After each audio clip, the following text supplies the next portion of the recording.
Welcome to the What Really Happened radio show. Putting America first, second, and third. Here is your host, Michael Rivero. And aloha, America. Welcome to our show today. It is Thursday, August 15th, 2013, halfway through the month here.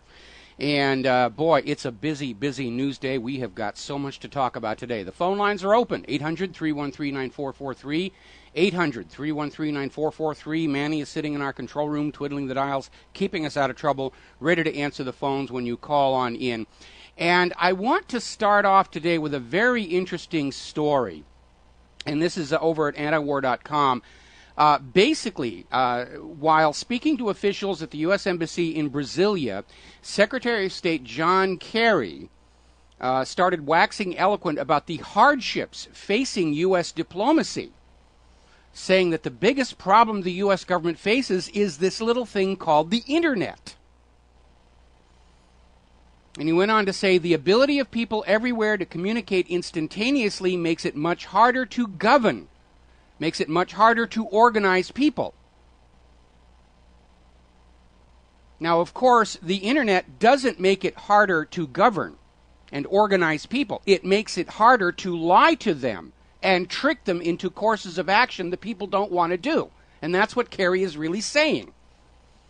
All the old tactics that worked at the height of the Cold War in the 1950s and 1960s, when media was a completely one-way from top down to the ordinary people, flow of information, under strict government control, when the public schools were brainwashing us into wetting ourselves when we heard the word commie so that we would pay whatever taxes the military-industrial complex needed. We would fling our babies onto the designated enemy's bayonets without question. Those days are gone.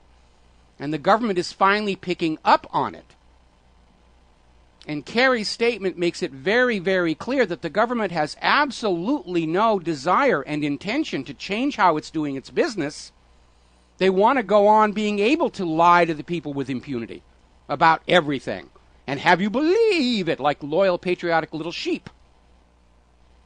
And they see the Internet and the ability of the people to communicate with themselves as the enemy and a threat, because their goal to organize the people is to organize us for war, more war. And so Kerry is basically out there saying the federal government can't function in a world where blogs and the independent media are getting information out the public needs to have. They're losing the war for the minds of America. Now, remember what I said about social evolution, because a lot of what we're seeing here right now, in terms of the social changes, we saw before, back when Gutenberg rediscovered movable type printing, and all of a sudden books and pamphlets were affordable to ordinary people. And they began to read, and they began to learn what was really going on in the world around them, because they now had a source of information that wasn't whatever the town crier was proclaiming from the local government or the clergy was screaming from the pulpit. Literacy exploded. The fundamental nature of the way information flowed through society changed dramatically. Those institutions that could evolve and adapt to the new reality survived that era. Those institutions that couldn't evolve and adapt went extinct. And Kerry's comment makes it clear the federal government cannot evolve and adapt to the new reality of mass person-to-person communication. And the primary reason they can't do that is they are carrying the burden of 2 centuries of accumulated lies. They could solve this whole situation right now by somebody getting up there in Washington, D.C. and saying, you're right, we lied to you about the torpedoes in the Gulf of Tonkin, we lied to you about the Spanish mine in Havana Harbor, we lied to you about Pearl Harbor being a surprise, we lied to you about 9/11, we lied to you about USS Liberty, on and on and on and on and on. And we reject that as a model of government from this point forward. And we realize it's going to take decades to regain the trust of the American people, but we're going to work to regain that trust. They're not going to do that. These are not people who, by their nature, are willing to admit error or take responsibility for their actions. So the Internet is the new demon. The Internet makes it impossible for us to lie to the people. Yeah, that's the whole point of us being here. We the people do not want a government that lies to us. Go back and read that Constitution. The government is not allowed to lie to the people. It's not in there. When the government lies to the people, it acts outside the authorities granted to it by the Constitution. It is therefore illegal and illegitimate when the government lies to you about Saddam's weapons of mass destruction, about Iran's weapons of mass destruction. And John Kerry's stomping his foot and throwing a tantrum. We want to go back to the days when we could just say anything nonsensical and the people would believe it. Those days are gone forever, John.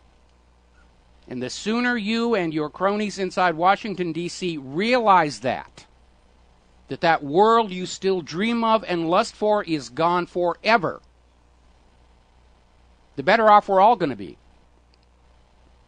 Because we, the American people, demand a truthful government, or we will have no government at all. Because we will not live underneath a government that lies to us about pretty much everything. Because we cannot know what is going on in the world in order to make good decisions. Remember what Thomas Jefferson said, the highest duty of every American citizen is to keep themselves fully informed so they can make good choices. And America has woken up to the reality, listening to the government proclamations, and the corporate news media is not being fully informed.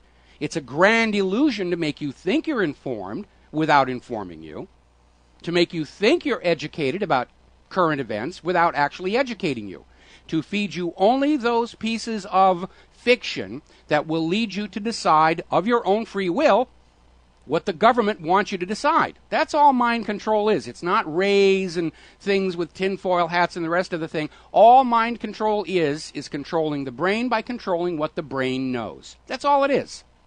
And it's very real and prevalent in our society.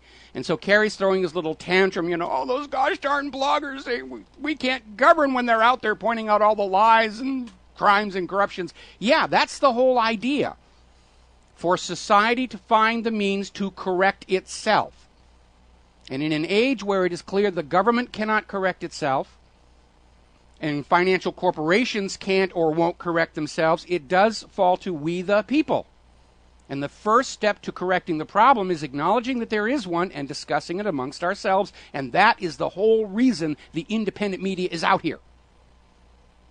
Because I can guarantee you, if the corporate media was in fact carrying out its traditional and often proclaimed role of watchdog on government abuse, the reason it was granted that First Amendment right to freedom of expression, none of the rest of us would be here. I'd still be working in the movies. Claire would be doing her music. I don't know what John Stadmiller would be doing. But we are all here doing this, RBN and WhatReallyHappened.com, because the corporate media won't do the job. And the people do have a right to know what their government is doing, what the government is up to, in order to hold the government to the limits imposed on it by that Constitution. It's the Bill of Rights. It's not a Bill of Suggestions. And we have a government that is openly disdainful of its constitutional limits, that has for decades ruled with lies, fraud, and deception, and all of a sudden they're dealing with a world where the lies, frauds, and deceptions just don't work any longer. These days you can clock the lifespan of a government propaganda campaign with an egg timer. And Kerry's comment says they're finally realizing that. All these years after the blogs began to take off, going on 20 years in terms of WhatReallyHappened.com.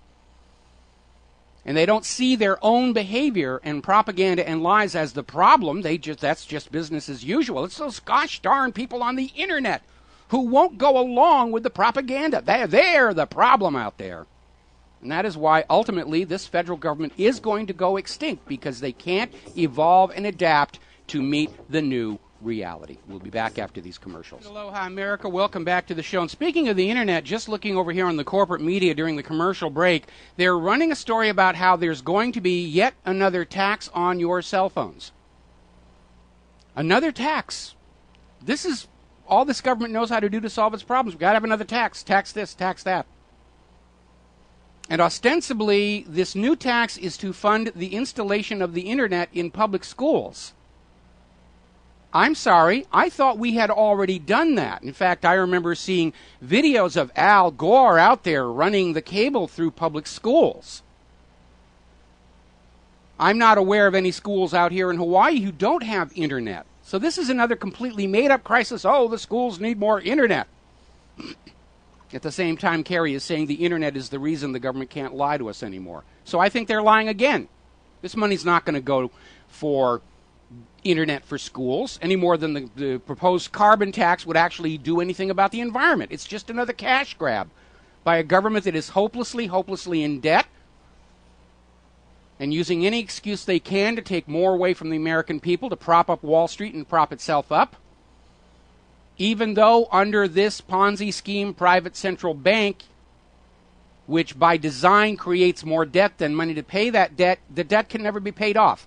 This government could come out there to the United States of America, to the heartland, all 50 states, and take everything away from the people and leave every single American standing naked in the streets, homeless, hungry, jobless, and they would still not have enough money to pay off their debts.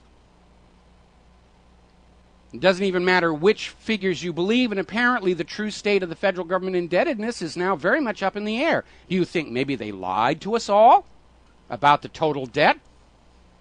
Yeah, of course they did. Over at the Treasury Department, that little counter about the U.S. federal government's debt has just sort of been hovering right underneath Congress's debt ceiling for 2 months now. And we know this government hasn't stopped borrowing and spending like there's no tomorrow. Probably because they understand there's no tomorrow, and they're just grabbing all that they can here. Now, a story coming in from Strat Risks about how it's very obvious. The NSA, the DEA, IRS, all these government agencies are lying about the fact that the government is spying on everything law-abiding Americans are doing. And with our NSA challenges, we've proven that real criminals and real terrorists can escape the NSA's surveillance. Got 2 weeks left to go on the current NSA challenge, by the way. And then they make the misstep of saying it's time for a special prosecutor. No, it isn't, because of the long history of the special prosecutors being appointed to basically cover up what's going on. All the way back in Iran-Contra. In fact, actually, this all started back with the John F. Kennedy assassination. Under the laws of at the time, the Kennedy assassination was under the jurisdiction of the state of Texas. And the federal government grabbed the body, lammed out of town, went back to Washington, D.C., and appointed the Warren Commission. And basically said to everybody down in Texas and Louisiana, stop your investigations, give us all your facts, evidence, and files. You are not allowed to look at this anymore. We, the federal government, will investigate and tell you what happened. Crazed lone nut assassin up in a bookstore. Pay no attention to Kennedy's Executive Order 11110, or his opposition to Israel's nuclear weapons, or his attack on the oil depletion allowance that so angered the Texas oil billionaires, or the trying to shatter the CIA after the Bay of Pigs. That's got nothing to do with it. It was a crazed lone nut in the bookstore. Same thing with Iran-Contra, where the special prosecutor worked hard to really keep from the American people what was really going on with gun and drug running sanctioned by the United States government. Same thing during Whitewater, during the Clinton administration, and how Ken Starr took the focus off of government-sanctioned drug running and money laundering through all those Arkansas banks and land flips. And he made America pay attention to the stained blue dress and Hummers from Monica Lewinsky. Ooh, sordid sex. This is what Whitewater's all about, is Monica Lewinsky. And no, it wasn't. Now remember, all this CIA involvement in drug running goes back to the Reagan presidency, when Reagan's Attorney General, William French Smith, wrote the orders that allowed the CIA to be involved with drug smugglers without having to report that drug running activity to the DEA.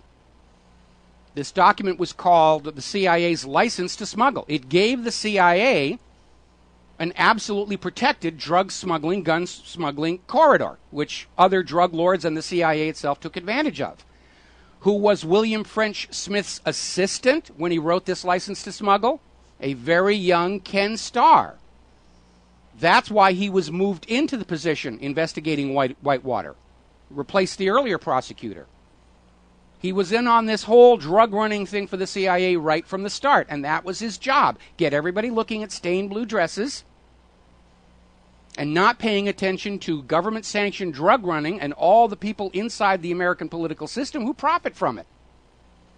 And that's what a new special prosecutor will do regarding the NSA spying. They'll cover it up. They'll put the focus over someplace that doesn't harm anybody. And we, the people, don't need any more special prosecutors because we, the people, can decide for ourselves if the government is misbehaving. I do not cede to a special prosecutor the authority and power to tell me what to think about what's been going on in this country. All a special prosecutor does is give the government one more taxpayer-funded chance to polish the lies a little bit more, to resell the hoax, to resell the propaganda. The government's motto is clearly at this lead stage, if at first you don't succeed, lie, lie again. So I definitely disagree on this issue coming out of Strat Risks that we need a special prosecutor. No, we don't. We don't need another official investigation into anything.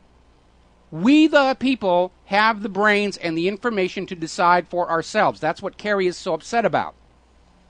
Before the internet, Americans were forced to be dependent, there's that word again, on the corporate media and the official pronouncement about what had been going on. Crazed lone nut in the school book tower. And in the age of the internet, those hoaxes just don't work any longer. Coming up here on another anniversary of 9/11, and already even more information is surfacing that absolutely undermines the credibility of the official story. See, if 9/11 had happened 50 years ago, the fact that BBC and Fox announced the collapse of World Trade Center 7 26 minutes before it happened would not be known to the vast majority of people. They would simply look at the official story on their TV and think that's what reality was. But it isn't. That's why I keep saying the eventual doom of this government is that it's still under the control of a bunch of Cold War fossils who are absolutely convinced that the world still runs or should run the way it did back in the 1950s and 1960s, where the government could say whatever it wanted and count on the vast majority of the American people to buy into it. Now, Brazil, who was not mollified at all by John Kerry's comments on the NSA, is now preparing to take the charges of U.S. spying on their citizens to the United Nations. Because provably this spying has nothing to do with combating terrorism or crime. It was industrial espionage, trade espionage, diplomatic espionage.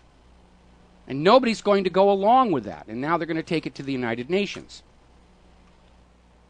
Now, if you're watching the corporate media, obviously Egypt is... Oh, we got to take another break for commercials. We'll be back with Egypt after these words. Welcome back to the show here. We're going to be talking about Egypt in this segment of the program. Obviously, the violence is going completely out of control over there. The new interim government is cracking down on the Egyptian people who very clearly do not approve of the new interim government. And what I think is going on is a U.S.-sponsored counter-revolution. Now, I know Obama is out there saying, oh, we're going to cut off funding, we're going to stop sharing military training, but I think that's just the cover. When Mubarak was driven from power, despite U.S. support for Mubarak, remember, the Egyptian forces were using tear gas canisters on the Egyptian people that were made in America, that were given to them by the United States government to keep their people under control. And despite massive evidence of election fraud, and a very long delay while they considered their option, the Egyptian Elections Commission finally conceded that Morsi had won the election. And things looked like they were getting better in Egypt for ordinary Egyptian people.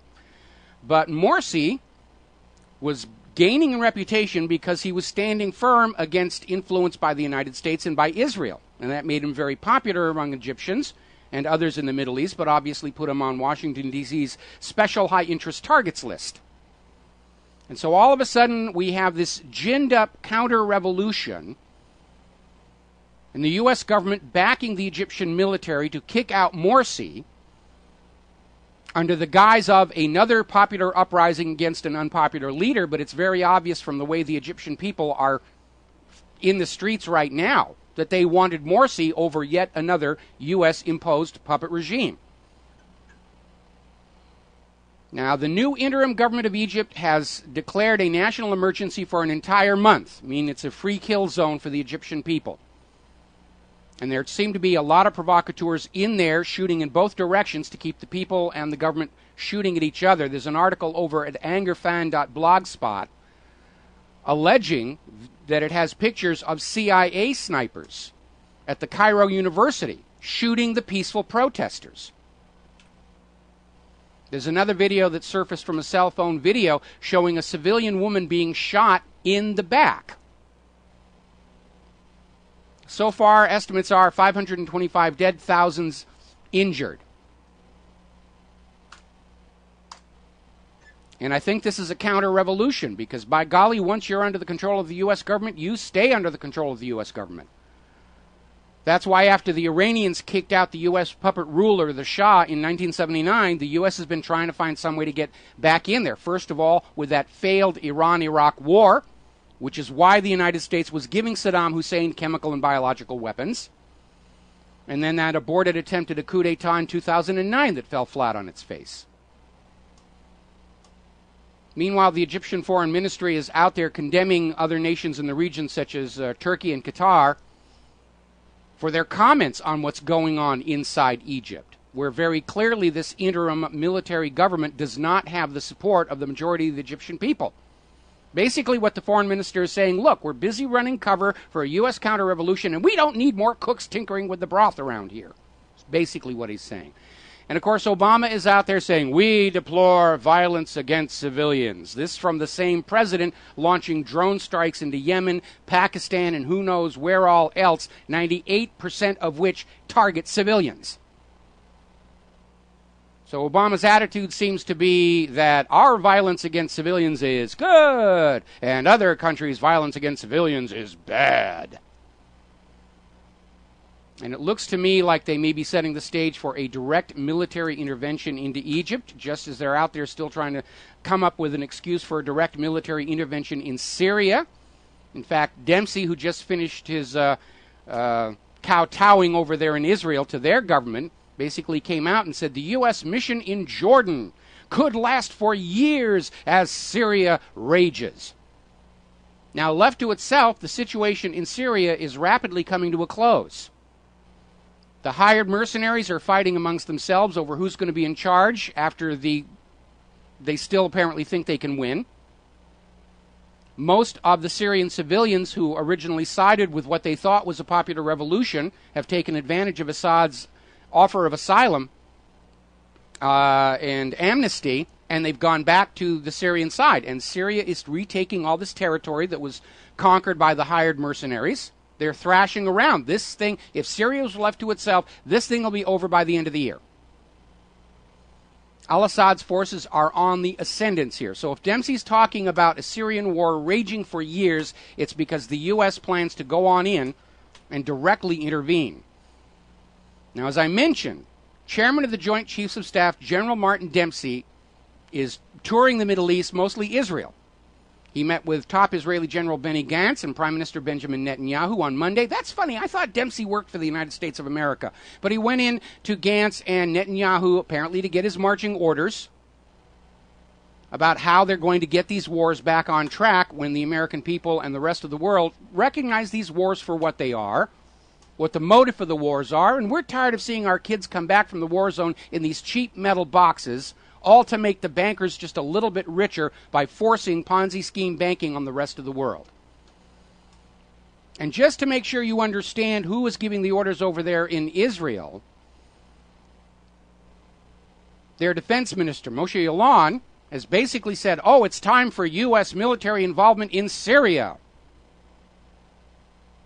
Israel's declaring wars for your kids to fight and announcing the new axis of evil. It's Iran. It's all these other people we hate. They're evil. We're good. They're evil.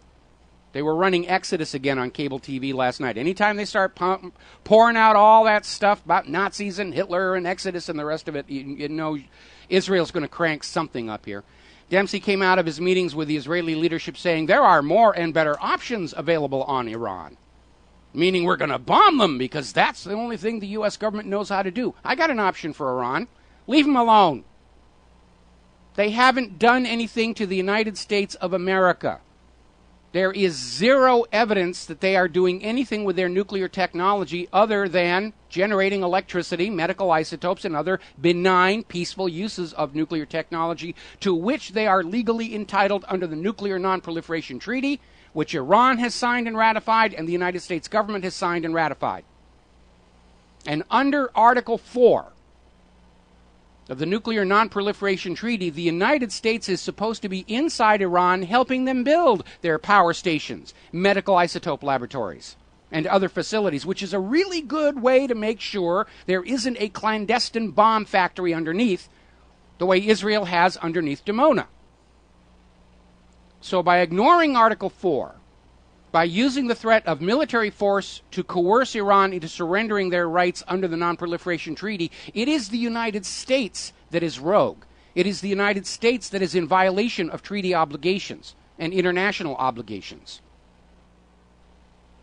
By the way, Iran and Russia apparently are close to inking a deal on a second nuclear power station. Because Iran understands the oil isn't going to last forever. They're trying to transition their economy out of that oil, or at least have more oil to sell to the United States by having nuclear-produced electric power inside Iran. Hopefully, Russia, having learned from Chernobyl, is now building their nuclear reactors a little bit safer than General Electric built the ones over there in Fukushima. Now, speaking of Israel, there was a huge propaganda campaign that has circulated over the net over the last couple of days, where it started at the IDF blog. This is the official blog of the Israeli army, and they posted a photo of this gorgeous shopping mall.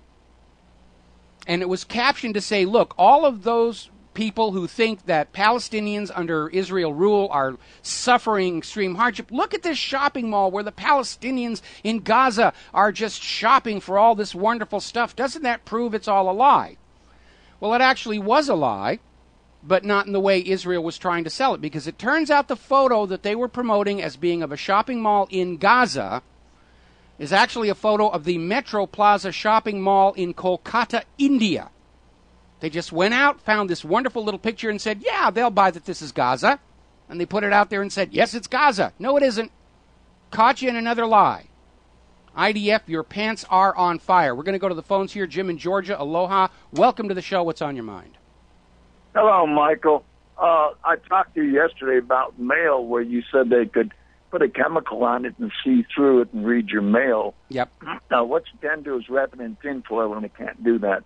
Okay. That's a good idea. Other thing is, I know. The other thing is with the Federal Reserve is a private company, isn't it? Yes, it is. It's a privately owned central bank. Its owners are the member banks and several European banking families. So we go bankrupt. That's it. We go under... well, as long as they got the keys to the printing press, they just go on printing their way out of these problems. Jim, stay on the line. I'm going to come back to you after these commercials. And aloha, America. Welcome back to the show. We're talking with Jim in Georgia, and there is something that Americans are finally waking up and realizing. The Federal Reserve System is not a part of the federal government. It is no more federal than Federal Express. It is a privately owned central bank. It was modeled on the first and second banks of the United States that were shut down by the U.S. Congress in the case of the first bank and by Andrew Jackson in the case of the second bank, which led to wars and assassination attempts. And when they went to set up the third bank of the United States, they said, I don't think we ought to call it that, because anybody with an awareness of history is going to understand the royal screwing we're about to do to the American people. And the difference between the first and second banks of the United States and the Federal Reserve is very, very simple. The first and second banks of the United States were allowed to issue banknotes at interest, but they had to be backed with the lawful money of the United States, which was defined as silver and gold. The Federal Reserve was given the authority to issue the public money supply as a loan at interest backed by nothing but Treasury bonds from the United States government, which means the Federal Reserve note is not backed by silver or gold in the possession of the bankers. It's backed by your future slave labor. And as long as the Federal Reserve has those printing presses under their control, they will never technically go bankrupt. They'll just keep on printing more and more money like they've been doing, $85 billion a month to keep Wall Street afloat, and it's all a gigantic fraud. They don't, technically they're already bankrupt. Jim, anything else? No, I know, Michael. If I owe you $100, I lay awake at nighttime trying to figure out how to pay you because I'm that type of person. But it's got to a point that now my government cannot control their money, where I control mine better because I make my payments, and it just makes me feel bad inside to know that we're in such a bad shape, Well, it comes from a very simple reality. The banks can literally create the money out of thin air and loan it to you at interest, but you are not allowed to create money out of thin air to pay them back. You have to trade your work product to somebody who's got a big pile of those ink and paper tickets in order to make the payments back to the bankers. That is how you have been enslaved. And we know that the so-called reserve requirements for the banks are being relaxed. It used to be an 8-to-1 ratio. They could only create out of thin air 8 times as much money as they had in actual customer deposits. Now it's something up to like 30, and in some cases they've simply taken off the limit. Just go on creating money to keep lending into circulation, to keep the system going. It is completely out of control. Apparently CNBC is already out there saying that it looks like we're heading into a repeat of the 2007 stock market crash. And it has to happen because they're basically in a corner. If they go on recklessly printing new dollars out of thin air to prop up Wall Street, they're devaluing the dollar internationally, and especially heading into the G20, that's a very dangerous situation when the G20's agenda is to suggest to the world it is time to drop the dollar as the international trade and reserve currency and go with something else that actually has some backing. Well, but when they stop, let me finish the thought here. The other problem is and they're already talking about tapering down the quantitative easing.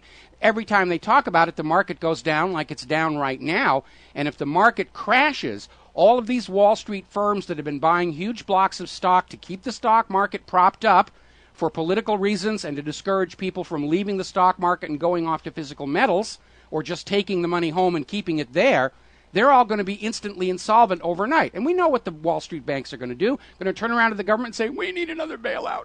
We really meant well. We need your help. And the government will say, sure, we'll give you another bailout on the backs of the American people. The problem is we, the American people, don't have any more to give. We have hungry, homeless, jobless people in this country. We have people who simply cannot afford any more government taxation or they're going to be made homeless. And the federal government and Wall Street are just really totally out of touch with what's going on out here in the American heartland. And they just seem to have it as an article of faith that if they can come up with another scam, another lie, that there's great, vast pools of untapped wealth out here in the American population just waiting to be raked in. And it just isn't there anymore. Congress and the Senate doesn't control my checkbook because I'd really be sick to my stomach, so... Thank you, Michael. You're welcome. Actually, in a way, they do influence your checkbook because all of this overprinting, even though most of that instantly created money went into Wall Street pockets and not into general circulation, we're still starting to see those inflationary effects. I mean, the government borrows so much money, it affects us all indirectly. It's a hidden tax because they're devaluing your money. You've already worked this last week, you got your paycheck, you got your money in your hands, and every day the government goes on borrowing more and more money, that money that you already worked for and put in your savings account, put in your pocket, is actually worth less and less and less. Those printing presses under the control of the Federal Reserve are transferring real wealth real purchasing power from your pockets into the pockets of the bankers. They're stealing wealth from you with those printing presses. Did you ever stop to realize why counterfeiting was considered such a serious crime in this country?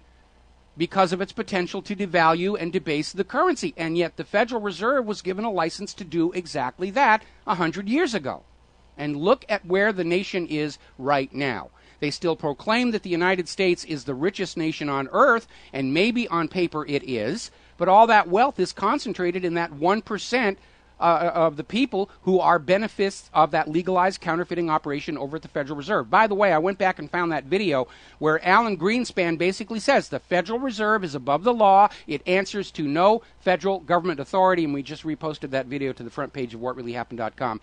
Jim, thanks a lot for the call. We're going to let you go here and get on to some other news story. Getting back over to Israel, we were talking the other day about how Israel is expanding their program of paying students to basically stay at home. They don't have to go out and get any other job. Some of these people are getting full scholarships to college as long as they will sit on their computers at night, prowl the net, looking for anybody who's critical of Israel and posting counter arguments or screaming anti-Semite at them.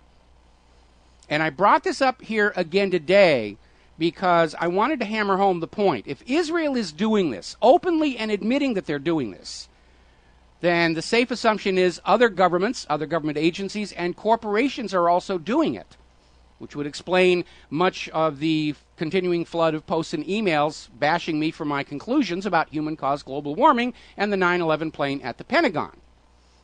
Public relations firms here in the United States like Hill & Knowlton openly advertise a service to their clients, which is usually the government and the large corporations, that for a fee they will arrange for some number of people, 50 or 100, to go on to blogs and basically promote the corporate storyline against those who are being critical of the corporation. I think we're probably going to see that with Coca-Cola, which to try and deal with slowing sales of their diet products because of growing public concern over aspartame, they're not going to take the aspartame out and put something else in. They're mounting a public relations campaign saying that aspartame is perfectly safe and healthy for you to drink. They're mounting a huge billboard campaign to go out there and say aspartame is really okay. You don't want to listen to those tinfoil hat kooks that say aspartame is actually harmful and can lead to symptoms that look remarkably like Parkinson's disease. Mr. Michael J. Fox. But given that there is a well-documented link between aspartame and some serious medical problems, I think somebody ought to be looking at suing Coca-Cola for false and misleading advertising when they put those billboards up. Now, apparently over in Israel again, Attorney General Yehuda Weinstein is looking at a law that would bar West Bank Palestinians from maintaining properties they own in Jerusalem, which would basically invoke another Israeli law that neglected properties can be confiscated. We'll be right back. And aloha, America. Welcome back to the show here. And somebody is sending me pictures from what's going on there in Egypt. And I'm looking at one where apparently a medical camp that was set up to treat Egyptian people for injuries was destroyed by the Egyptian army.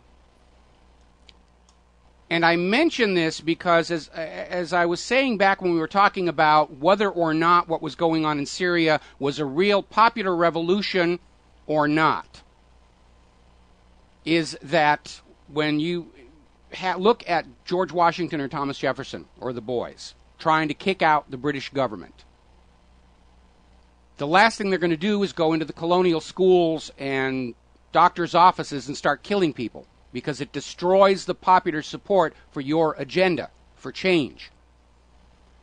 The reason we knew the Egyptian revolution that toppled Mubarak was a genuine public outcry were the millions of people who were participating in it.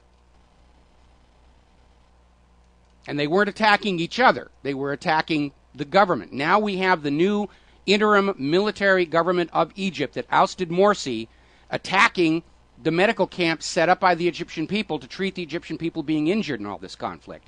And that tells us right there, this is not a popular uprising against Morsi. This is a coup d'etat, most likely sponsored covertly by the United States itself and Israel, to get rid of Morsi for being uppity and to bring the Egyptian people back underneath another controlled puppet regime. Because when you have these military forces targeting the hospitals, that's not the sign of a popular uprising. That is the sign of dictatorship and tyranny using terror to try and silence the people. Doesn't look to be working so far. Now, over in Yemen, the U.S. has apparently been continuing their policy of what are called double-tap drone strikes. Send in a drone, blow up a bunch of innocent people, wait for the first responders to show up, and then send in another drone strike to get them. And for some reason, the American government seems to think this is going to win the hearts and minds of the people of Yemen. And it isn't. The people of Yemen are very much opposed to the United States of America right now, and I can certainly understand why that would be the case. I think what the United States government is doing with its military is it's going into these countries where the government is on the U.S. side and saying, don't worry about crushing out the revolution, we will do it for you under the guise of going after terrorists. I think that's the dodge, and that is why the government doesn't actually care if it's a real terror suspect or not. It's a terror campaign. They're telling you, the American people, we're taking out all these terrorists over there in these countries, or we're going after Al-Qaeda, and what they're really doing is using U.S. military might to crush out revolutions against governments that are supported by the United States of America. They're doing it in Yemen. They're doing it in Pakistan. I think they're getting ready to do it in Bahrain. We're going to grab a phone call here. Chuck in Texas. Aloha. Welcome to the show. What's on your mind? Chuck, are you there? Hello, Chuck. Can you hear me? I can hear you now. I guess we lost you for a second there. What's on your mind today? Well, Mike, I need a quick recommendation on a movie editing program that can do chroma key. I've wasted so much time trying to figure this out. I'm missing part of your show all the time. Oh, well, horror of horrors, we can't have that. Most modern video editing suites have chroma key built right in. I tend to use an older cut of Adobe Premiere myself after the disaster with CS5. I don't know if AVGS, I think, I have to go back and look at the name of that other suite that I got in here, does it as well. That would be AVS4U. That's the company that puts out some very inexpensive, decent quality, simple-to-use production tools. But chroma key is basically built into all of them. The real trick, of course, is knowing how to shoot the original footage against that green screen to avoid the kind of chewing that we saw on that guy from the corporate media where he's supposed to be on location in the war zone and his nose kept fading in and out because they didn't light him correctly. Yeah, I put it 3 ways from Sunday into Movie Maker and can't get it work, only because I'm used to Movie Maker, but I cannot seem to get it to work in Movie Maker. I've gone through all the changes that they say. And well, the only thing I can do, since this is radio and I can't see you, is ask you to email me a still image from the original chroma key video standing over the green screen, and let me see if I can figure out what you may be doing wrong. But we're going to let you go here and sort of get back to the war zone and that other news. So thank you very much for the phone call. Do send me in that clip, and I'll see if I can figure out what's going wrong. All righty. Now then, speaking of the drones, apparently the drone industry, the manufacturer of drones, is mounting a huge lobbying campaign against the corporate media to get them to stop using the word drone, to just not report the story at all. Give them a new name. Giant fluffy electronic bug or something. We don't really know. But again, the attitude of the corporations and the government is they want to go on doing what they're doing. They just don't want anybody to talk about it. But apparently they're mounting this huge lobbying effort. It's being reported over at the Washington Times, where lobbyists for the drone industry are literally going around saying, don't do stories about drones. Everybody's getting all upset about the drones. You should be upset about drones. Not just because they're killing innocent people on the other side of the globe, but because they're starting to be deployed here in the United States of America, not just for surveillance of you, but some of these drones are weaponizable. They have the brackets already on them to carry shotguns, tasers, tear gas.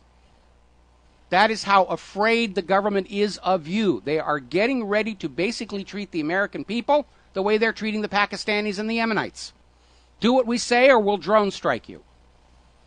May have already happened in a couple of occasions. I remember a couple of months back we were going through this strange phase of exploding homes that just exploded with horrific explosions, and the official corporate story is, oh, it was a gas explosion. Then the gas company came out and said, this was an all-electric home. There's no gas main around here. And then the story simply vanished.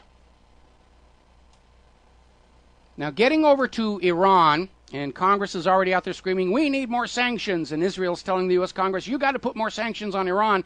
And it's not working because India and China are already ignoring all the U.S. sanctions against Iran. They're still doing business with Iran. They're buying petroleum, they're selling products, they're maintaining peace through commerce. And all these sanctions are doing are crippling American companies that want to do business with Iran, which is going to harm the U.S. economy here. Now, one of the pieces of propaganda that we keep seeing about Iran is, oh, you know, women are abused there. They're all forced to go around wearing those bag things over their head. And that's not true. Some women in Iran choose to do so out of their religious convictions. But if you go out and you look for photos of the Iranian nightlife in Tehran, and you'll see they got dance clubs and everything in there, and the girls there are dressed even more skimpily than you see here in the United States of America. It's all a matter of fashion. They're not being made to do it. And now, apparently, the new president of Iran, Hassan Rouhani, has appointed a female vice president, Elam Aminzadeh, a law and public policy professor at Tehran University, as vice president of legal affairs. She's a law and public policy professor at Tehran University. I thought Iran was crushing down women and abusing them, making them wear those sack things. She's a vice president in the government? How can that be? Iran is just an affront to all the feminist things. And again, it basically says a lot of what you're being told about life in the Middle East isn't real. It's just concocted to demonize the target, to say, yes, we've got to go into Iran and force them to live their lives the way we do here in the United States of America, especially because it's worked out so well for us. Now, we're coming up on a commercial break. When we come back, the New York Times has broken a story regarding the Clinton Foundation that may prove to be a major political embarrassment for Hillary's designs on 2016. We'll be back after these words from our sponsor. And aloha, America. Welcome back to the show. And as you're probably aware, prominent people love to have foundations named after themselves for the ego, the vanity, and for the tremendous tax advantages it can accord them. And so the New York Times wrote a report on the Clinton Global Initiative, calling attention to the fact that the foundation is running a deficit of several $1 million, even though it hauled in nearly $500 million over the last 10 years. Where did that money come from? Where does it go? Now, it is considered politically correct to not approach these foundations run by politicians. They're considered sort of off limits. The New York Times sort of broke an informal understanding about looking too closely at these. And basically what the New York Times found out is that this money that is flowing through the Clinton Foundation, $500 million over the last 10 years, and they're millions of dollars in the red. So the money went someplace else, and it seems to be going to cronies, various global deals. We know that there was a huge misuse of the idea of a foundation following the earthquake in Haiti, where all this money that was supposedly being raised and funneled into Haiti for relief of the public turned out to be building new resorts for the wealthy on that island, which are not, in fact, improving the lives of the Haitian people. So there's a lot of dirty dealing going there. And now that the New York Times has sort of broken ground on the Clinton Global Initiative, probably more attention will be called to it, and this is going to be a major, major problem as Hillary moves forward on her plans for 2016. She's out there on a speaking tour now, restoring faith in the American government, talking about raising on a busted flush. And she's already campaigning for 2016, so this is going to become a major, major problem for her, along, of course, with all of the Clinton-era drug smuggling, money laundering, Castle Grande, Flowerwood, Whitewater, Morgan Guarantee and Trust, the Arkansas Development Finance Authority. The scandals just piled up, and they're all going to be revived as we get closer to 2016, if we still have elections in 2016. Frankly, I think it's an even money bet. Things are going to fall apart long before then. Now, an interesting story just came out of IntelliHub. You remember back a while ago, there was this explosion at this Texas fertilizer plant. And it sort of came in coincident with one of these other overhyped false flag terror plots. And at the time the story came and went. Well, apparently, desperate for another way to wave terrorists at us, Obama has signed an executive order declaring that the plant fertilizer explosion in Texas might have been orchestrated. Somebody did it deliberately. Now, the president can't know that, let alone declare it in an executive order, which, by the way, is not what the executive orders are supposed to be. It's not what they're supposed to be used for, to try and rewrite history. We know that Texas fertilizer plant had already been cited over the years numerous times for improper storage of their ammonium nitrate, which is an explosive. But it looks like they're trying to find something where they can go back and say, oh yes, it's terrorism. I'm going to make a prediction here right now that somebody is going to stand up in Washington, D.C. and say that all these out-of-control wildfires burning across the American West, allowed to do so because funding for brush suppression, maintaining the fire roads, maintaining the fire equipment has all been cut due to austerity. Somebody's going to stand up in Washington, D.C. and say, terrorists are running around the West setting fires. It's a terror plot. It's Al-Qaeda. To try and keep that whole police state thing going a little bit longer. Now, I want to talk about the economy here. And I want to start off with a little bit of a parable. Let us say that you go into a restaurant. You look on the menu and you place an order for a hamburger. The menu says the hamburger will cost $5. And you pay $5 for the hamburger. You get your hamburger, no problems, very delicious, well cooked, well worth the money you paid for it, and you have no complaints. Then when you are done eating, the owner of the restaurant shows up at your table, apologizes profusely, and explains that the menu actually underestimated the real cost of providing you with the hamburger that you bought, and he hands you a bill for an additional sum he had to borrow in order to provide the meal.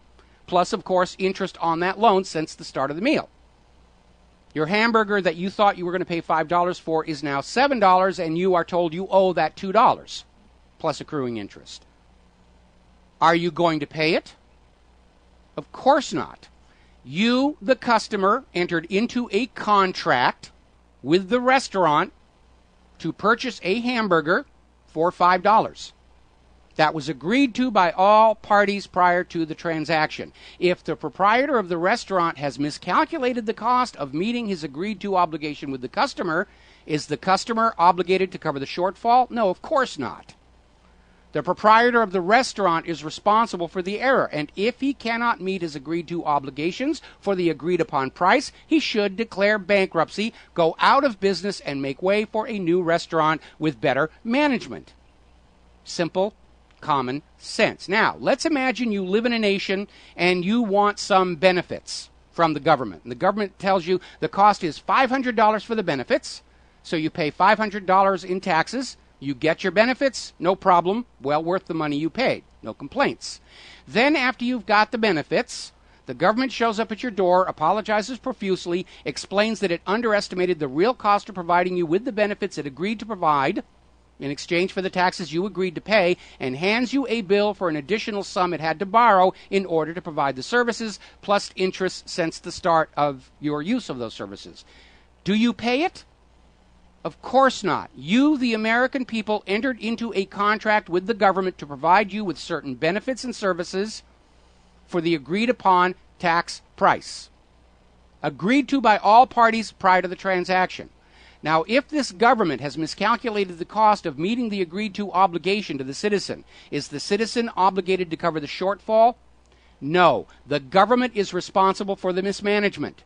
And if it cannot meet its agreed-to obligations for the agreed-upon price, it should declare bankruptcy, go out of business, make way for a new government with better management. Now, I make this point because earlier today, Fox News picked up on the story that economists are saying the real federal government debt is not the $16 trillion that they've got on display over at the U.S. Treasury's website. It is, in fact, over $70 trillion. Now, we found an article from NPR from 2 years ago saying that it's actually even closer to $200 trillion. The point being, we don't really know. But Fox News was spinning this as this is the new debt obligation of the American taxpayer. No, it isn't. It is not our obligation. We never gave the government permission to borrow this insane amount of money at this insane interest rate and stick us with the payments. This whole system was set up in 1913 with the Federal Reserve Act and the 16th Amendment, which wasn't actually ratified. The people who voted in that Federal Reserve System and lived lives of wealth and luxury because of it are all dead and gone. No taxpayer alive today had anything to say about repaying any money the government borrowed to keep its promises. We did not have any choice in the matter. We did not choose to accept this obligation. It has been forced on us. It was manufactured for us. Certainly when you look at all these young people who are just now becoming voters and taxpayers this year, they've had no say about this $70 trillion debt.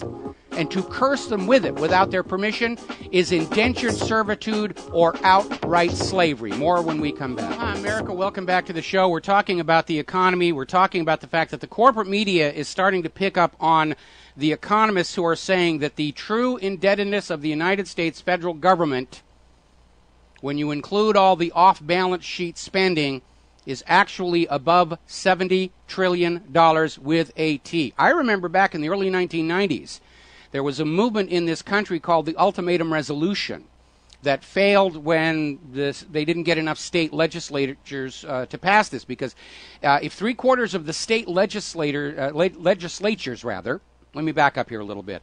If 3/4 of the state legislatures pass a resolution compelling the federal government under the Constitution is required to comply.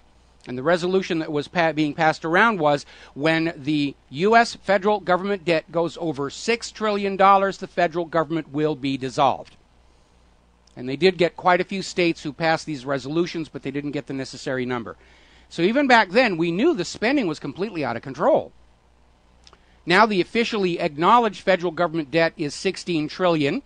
Social Security is considered off that budget because Social Security is funded through separate Social Security taxes, except that we know back in the Clinton administration looted that cash, that special cash set aside for the baby boomer retirements, and replaced them with Treasury bonds which cannot be redeemed. So that has to be considered an unfunded government obligation, which they're going to solve by saying, no more Social Security. Thank you for all the money, but we're not going to give it back. Now, if these economists are correct, and knowing how much this government is lying about that $16 trillion debt, because it's been hovering just below the congressional debt ceiling for 2 months now over at the Treasury Department. But if these economists are correct, and the federal government debt is over $70 trillion, that works out to a debt obligation for every living American. That includes you listening to my broadcast of roughly $500,000 that the government needs to take from you without giving anything back at all to try and settle this debt. That works out to about $2 million for every American family. And remember, part of that 330 million American people are children too young to work and pay taxes and people who are too old to pay any more taxes. So that debt concentration on working, functioning families is actually much higher than that. And if it turns out that the NPR story is correct and the total federal government debt is over $200 trillion, that works out to $1.5 million for every living American. Now, we all know the vast majority of the American people will never, certainly in this economy, see $1.5 million in their entire lifetime, which tells us the federal government is too far deep in debt to ever get out, without, of course, conquering the rest of the world and using their wealth to try and settle the balance sheet, which is what they're in the middle of doing. But we need to come back and understand that no American citizen ever had a choice on this thing. We call ourselves the land of the free. Well, freedom includes the right to say no. When the government takes our taxes, supposedly for benefits and services which we see are being cut every single day, in order for that money to be misspent on propping up Wall Street and for these wars of conquest, we have a natural inherent right to say no. That's why they put that Second Amendment in the Bill of Rights, to give to the people the power to say no when the government had gone wrong, which it clearly has. We, the people, are not responsible for that debt. Nobody here signed a contract saying, yes, the government can borrow $70 trillion and I will gladly work my life away trying to pay it back. Nobody in government can actually show a contract that binds the American people to this out-of-control, reckless borrowing and spending.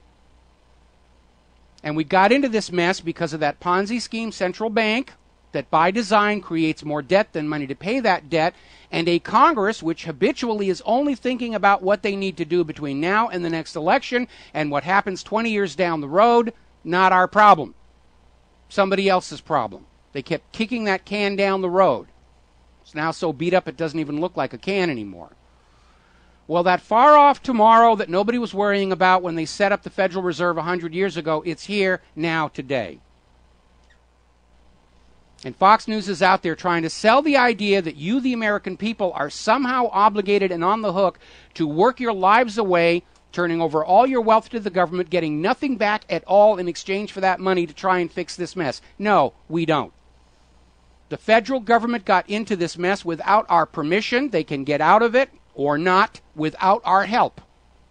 The time has come to stand back, preserve what remains of the wealth of the American people, and let this government just collapse. Because it's going to collapse no matter what you do. You could work and slave and sweat and turn over all your money to the government. It is not going to change the final outcome.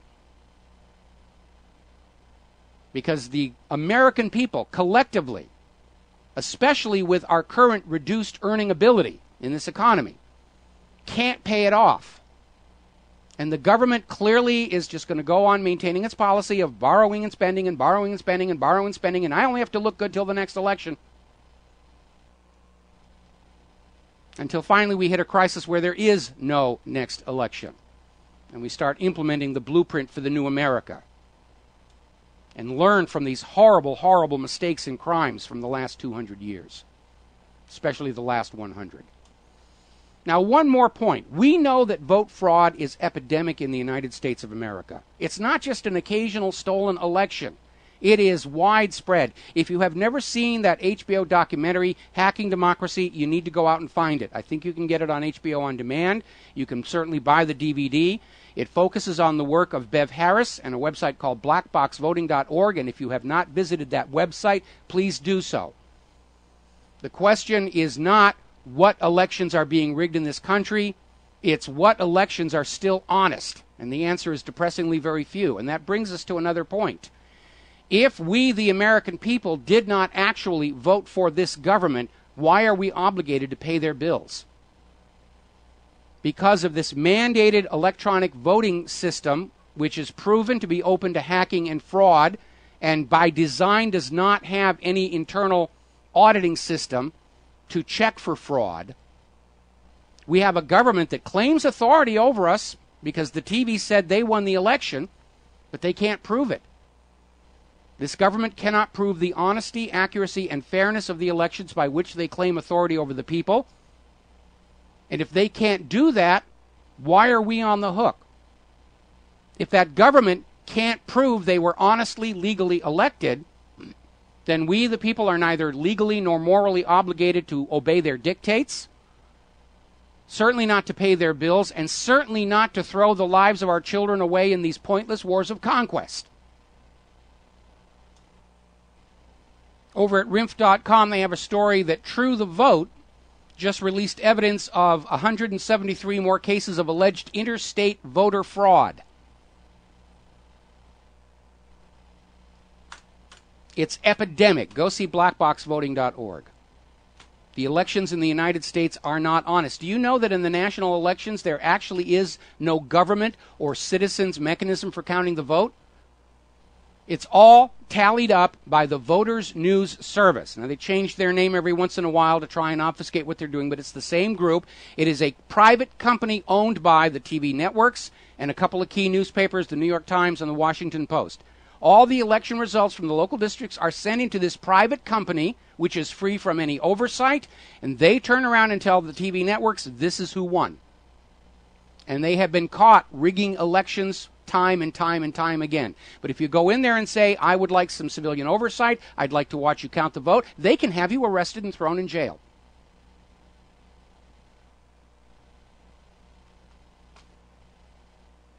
If this government is not legally elected, then no decent, patriotic American should ever write them another check to pay for all these bank bailouts, for all the spying on us, for all the wars. This government is illegitimate. Nobody can make the case they're legitimate, other than they're occupying the people's buildings in the capital city, and they're buying up a lot of guns and bullets to aim at us. But that's not legitimate government. That's tyranny and dictatorship. The only legitimate form of governance is self-governance, and in a nation with rampant vote fraud, we've lost that. We'll be back after these commercials. And aloha, America. Welcome back to the show here. And before we get back to the economy, I saw this story and I just had to laugh. Apparently there's this zoo in China with a reputation for taking one animal and trying to pass it off as another. Apparently they were busted for taking a species of dog called the Tibetan Mastiff, which looks a lot like a lion, and putting it in the lion's cage. And the hoax was revealed when the lion started barking. And I remember back in the 1950s and 1960s, when you were out on the original Route 66, which was really quite an amazing experience,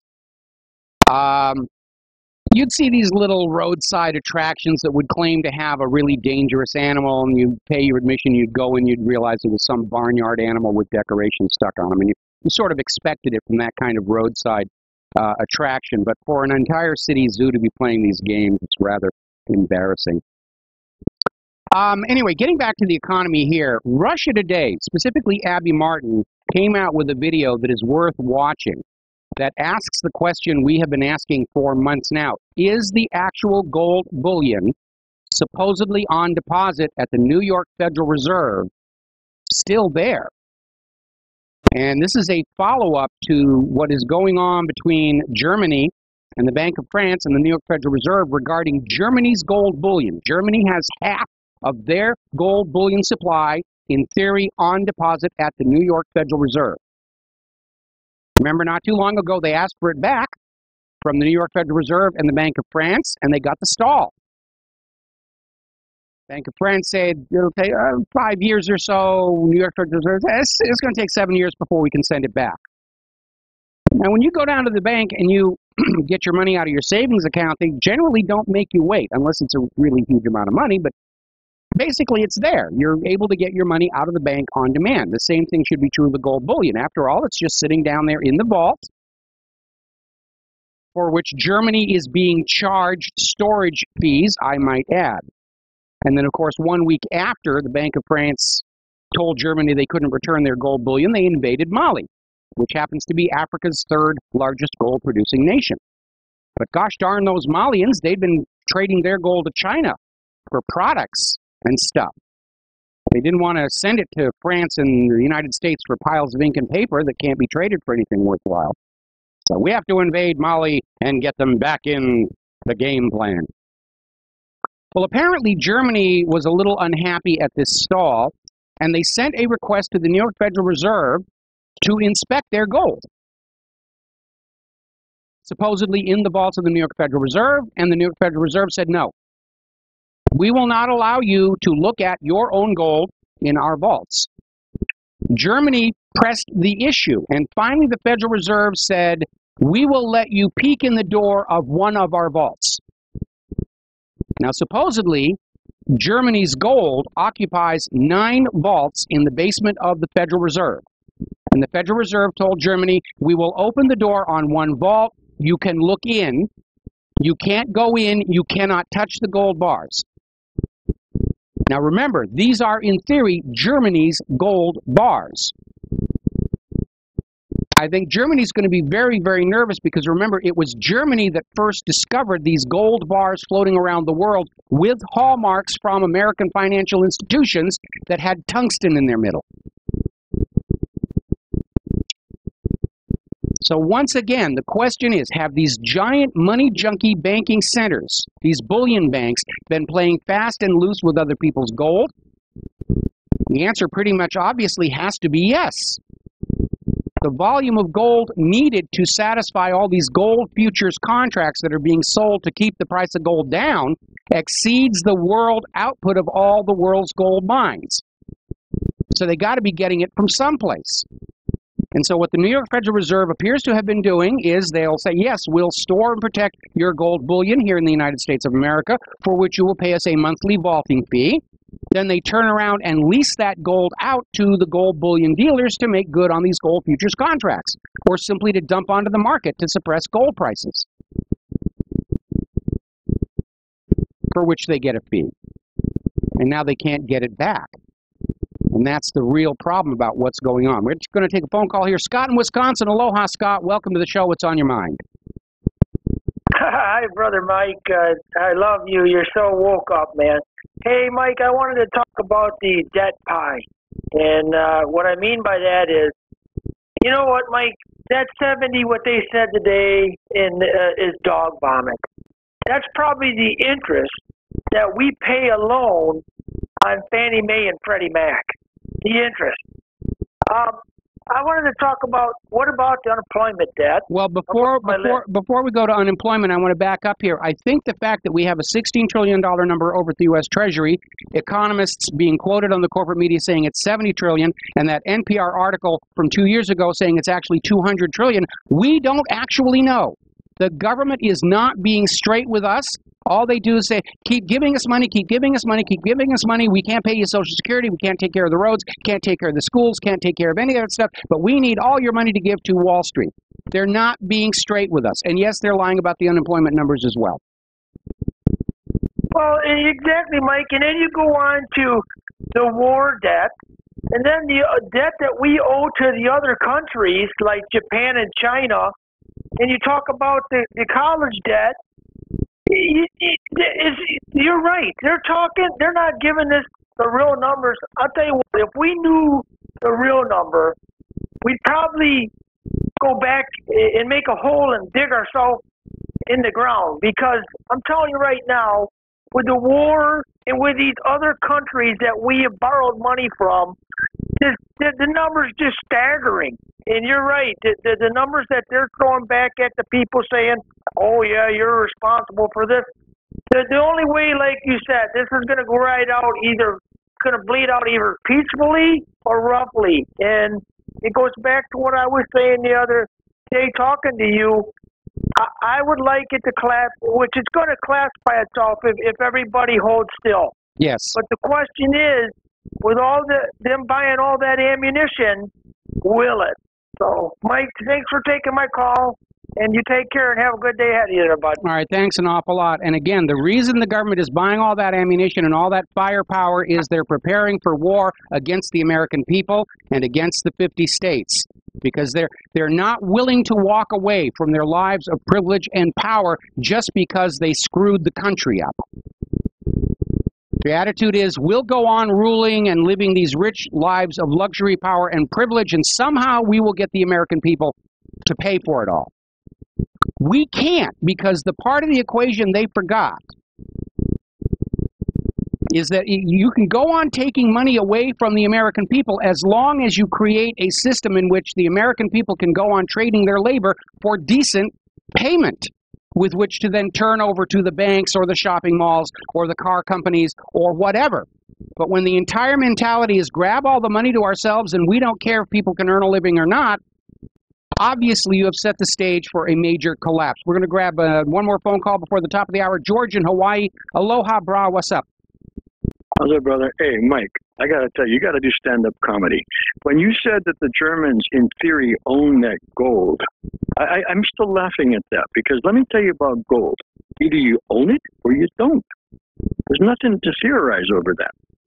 Either you have it or you don't. And they don't. That's simple. Now, wait a minute. I think the analogy we could use here is, let's say that you have a very nice supercar, and you're going to go out of town for a couple of months, and you don't want anything to happen to the car, so you go over to one of these long-term automotive storage companies, and you pay them to store your supercar. Okay? Right. And then you go out, and then you hang on. Hang on. Let me finish the analogy. And then while you're out of town, and obviously that is your car, that is still your car, even though you are separated from it, you find out this garage is actually taking your supercar and renting it out the back door. It's still your car, no matter where it is. The bottom line is Germany paid the New York Federal Reserve to store their bullion. Now they want it back, and the New York Federal Reserve is saying, no, we can't even let you look at it. So the New York Federal Reserve appears to have stolen Germany's gold. Got to take a break for Phyllis Schlafly and commercials. We'll be right back. Aloha, America. Welcome back to the show here. And again, I think a good analogy for what the New York Federal Reserve has been doing with these other nations' gold is very much like if you own a really nice supercar and you're going out of town for a few months and you don't want anything bad to happen to the car, so you take it down to one of these long-term garages where they will basically keep it protected inside their building for 3 months so it doesn't get dusty, doesn't get broken into, and you pay them the money to store your car and you go out of town. It's still your car. You own that car. And then while you're out of town, the garage company takes your supercar and rents it out the back door to make a little extra money. Is that fair? Is it honest? Is it honorable? Of course not. And let's say that the person who rented that car gets it into an accident. And you come back, you go to the garage and say, I'd like my car back out that I paid you to store. And the garage says, well, come back next week. And now you understand why Germany is very, very nervous. Now, I got an email during the commercial break about why would Germany have their gold at the New York Federal Reserve or the Bank of England or the Bank of France anyway. And that is because transactions between nations and large banks are settled in gold, not in paper. And in the basement of the New York Federal Reserve Gold Vault, they have individual vaults assigned to the various depositors. Most of them are nations. And when the bookkeeping is done to settle accounts, they go down into that basement, they take a few bars out of vault number 1, and they simply put it over to vault number 2. But the gold is supposed to still be there. And this article by Abby Martin is basically saying that these central banks have been pulling another fast one. They're practicing a reserve banking model with other people's gold. In other words, Germany puts in 16 tons of gold, and the New York Federal Reserve says, well, they're only ever going to ask for maybe 1 ton of it back at once, so we'll take the other 15 tons, we'll lease it out, we'll loan it out, we'll rent it out, or we'll just sell it, because they're never going to come and ask for all their gold, which is exactly what they just did. And this is not what Germany or any other nation agreed to by doing business with the New York Federal Reserve. And so carrying that analogy forward a little bit better, what is going on now is a gold run. In other words, because of this fractional reserve banking practice, the clients whose wealth is on deposit in these banks want their wealth back, and the bank doesn't have it. That is the classic definition of a run on the bank, and this is serious stuff. Wars have been started by one nation playing fast and loose with another nation's gold. And I'm sure the diplomatic back channels are abuzz with phone calls trying to prevent other nations from asking for their gold back, trying to find some way to talk Germany out of asking for their gold back. But now everybody's very, very nervous about this. And we understand that in large part, Germany's gold, and probably the gold of other nations and banks that are supposed to be saved in the New York Federal Reserve vaults, has been loaned out the back door to help keep gold prices down, to help make good on those paper gold contracts that are being used to keep gold prices down. Now they can't get it back, and they're in a heck of a fix over there, which is why I am telling you, if the U.S. government succeeds in getting your guns away, the next thing they're going to come for is your gold and silver. to save the banks. The same thing Roosevelt did in 1933. Now, an interesting article over at Market Watch basically acknowledging that people inside the precious metals trade understand it's all being manipulated. It's all being artificially suppressed to the downside. It's as big a scandal as the LIBOR rigging scheme. They're keeping the price of gold and silver down because they don't want people getting out of the stock market and getting into metals for safety. They don't want people closing their savings account ahead of a Cyprus-style haircut and going into precious metals that they have in their own home for safety. So they're rigging the gold and silver prices down. We saw a couple of really huge smackdowns earlier in the year to try and give the bullion banks an opportunity to scarf up as much metal as they can, as cheaply as they can, to make good on these metal shortfalls. And it didn't work. Because far from being stampeded into selling off their gold and silver, Americans started buying more. So that backfired on them. In countries like China, they're buying gold is like crazy, but they're only buying physical. They won't take those paper contracts. Because already some of these bullion centers that deal in these paper futures contracts are already having to settle for the cash value at close plus a premium to forestall lawsuits. Yeah, we don't actually have the gold we contracted to deliver to you, but here's a big stack of ink and paper. That ought to make you feel better. Physical gold demand surged by 53% in the second quarter of 2013. The total supply, however, is down 6%. So you have to scratch your head and wonder, why are prices falling? Because they blend the paper contract prices with the physical prices. So they can manipulate the physical price with paper, because they don't have physical to dump on the market like they did before.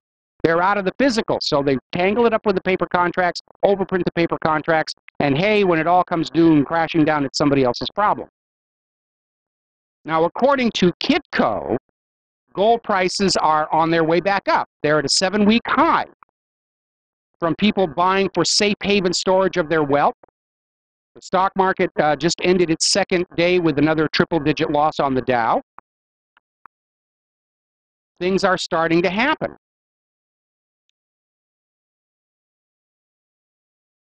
China and Japan are selling their U.S. paper assets.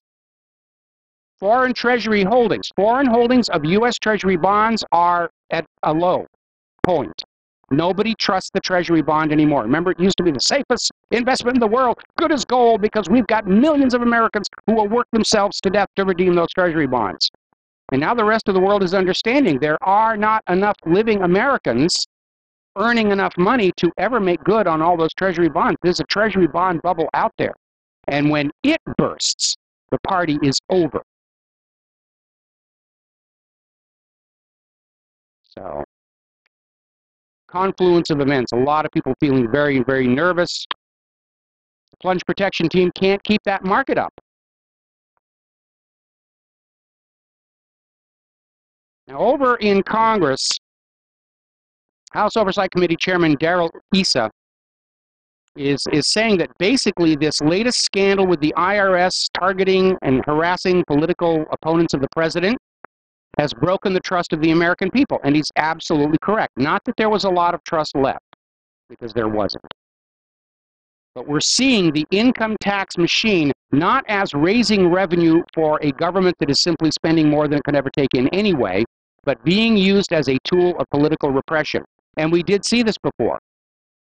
Use of the IRS to target dissidents was an article of impeachment against Richard Milhouse Nixon. And it should be an article of impeachment against Barack Obama, if Congress didn't have their spines surgically removed on taking office. In fact, I'm looking at the United States Congress, and it reminds me very much of the eunuchs of China's Imperial Forbidden City, who were required to have their balls chopped off in order to be allowed to work in the government. Patience, patience, patience. It's all going to come crashing down. And again, the U.S. government would love somebody to do something violent, because then they can declare a national emergency, confiscate the guns, confiscate the gold, get rid of that pesky Constitution and the Bill of Rights, and go on just living the high life on the backs of the American people. Story coming out of Salon.com, looking at the foreclosure fraud. And they're basically confirming something that we said when this scandal first broke all the way back when. That the reason so many mortgage documents are fake is because of the mortgage electronic registration system. Banks were using fake documents because they could not legally establish they actually owned the loans they were trying to foreclose. We'll be right back. Aloha, America. Welcome back to the show. We're going to take a couple of phone calls here. Fred in Michigan. Aloha, Fred. Welcome to the show. What's on your mind?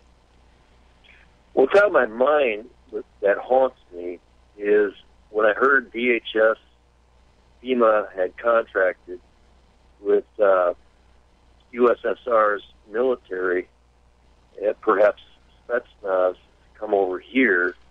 I got to thinking about reflecting on the Joint Chiefs that appeared before Congress last year and told Congress, I guess the Senate, whatever, that they get their authority from the UN. So I doubt very much that U.S. military would be inclined to, subjugate the American populace for gun confiscation or any other purpose. So they got to have foreign military over here to do that. And at the same time, they'll have U.S. military fully deployed in these fraudulent interventions. And so what do you think? Is there any just cause to maybe make preparations for that possible scenario? Well, you need to understand a lot of this joint military training with Russia was put together back before relations between Russia and the United States began to decay, and there's a large amount of inertia in the government where things will just sort of carry on out of their own momentum. I know the United Nations apparently just issued a new policy paper calling for the complete disarmament of all civilians around the globe. Whether or not it can be implemented or not is another question entirely. But as far as the Russian troops, I know a lot of people are making a big deal about the fact that Russian troops are being seen here in the United States of America, and mostly it's a tourism opportunity. It's certainly an opportunity to evaluate America's military preparedness. But as far as the idea that Vladimir Putin would send Russian troops to control an American uprising, I don't see that as happening. Because Vladimir Putin understands that the U.S. war agenda is all about forcing private central banking and Bretton Woods back onto the rest of the world, and Putin will not do that. The relations between the U.S. and Russia began to deteriorate when Russia took control of their central bank in order to turn the public currency back into a public utility, and that put him on the White House Special High Interest Targets list. So, oh, man, Mike, I never heard that. Putin actually, did he kick out? So then he outed the Rothschild, Rothschild. Not entirely. He took a very safe middle course. The owners of that central bank are still the owners, but they are now under the control of the Russian government in terms of setting policy to make sure that currency flows to all levels of Russia's society and into all necessary sectors of Russia's economy. And that is one of the reasons why Russia right now, their balance of trade is just amazing. They're almost at the top of the world's list in terms of account balance for international trade, whereas the United States is pretty much at the bottom. And so, Putin didn't want to anger the private owners of their central bank too much because he understands throughout history that these owners of the private central bank will not hesitate to declare war on any nation that dares kick them out, like the Rothschilds did to the United States in the War of 1812. So he took a mid-course and said, you're still there, you still own it, you're still making your money, but the Russian government will now set the economic policy for the Russian people. That's what he said. Now, Mike, can you juxtapose that with Iceland? No, I don't want to juxtapose it with Iceland right now because I want to stay back on your topic about whether Putin would allow Russia's military to suppress an American revolution.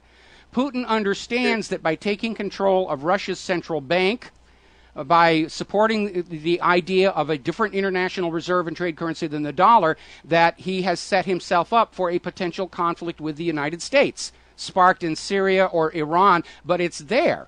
Putin also understands that because the United States lacks the manpower, the manufacturing, and the money to win a prolonged conventional ground war against Russia, that this war, once started, will inevitably go nuclear.